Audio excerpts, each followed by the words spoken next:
जे थियो त्यो साँचो थियो अनि त्यसपछि त्यति हो धन्यवाद सधैँ खुसी रहनु अनि त्यही हो राम्ररी बस्नु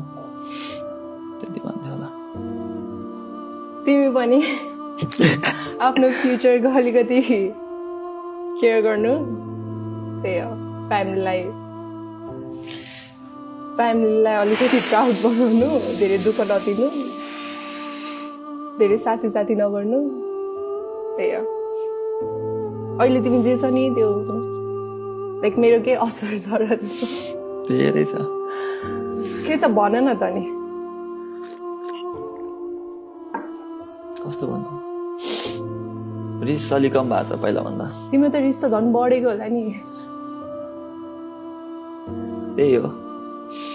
पहिला धेरै क्लब जान्थे अहिले चाहिँ कम भन्दा नि जानै छोडिसकेँ मन पर्नै छोडिसक्यो अनि त्यही म चाहिँ उसले गरेर धेरै क्लब जाने भएको थियो धेरै क्लब जाने भएको थियो रक्सी खाने भएको थियो तर तिमीलाई भेट्नुभन्दा अगाडि म क्लब त जान्थेन रक्सी पनि खासै खान्थेन तिमीलाई मैले क्लबमा पनि भेटेको हो तर तिमी भएपछि चाहिँ तिमी सधैँ क्लब भन्थ्यौ नि त अनि त्यसपछि अनि क्लब जान थाल्यो ठिक छ पहिला पुरा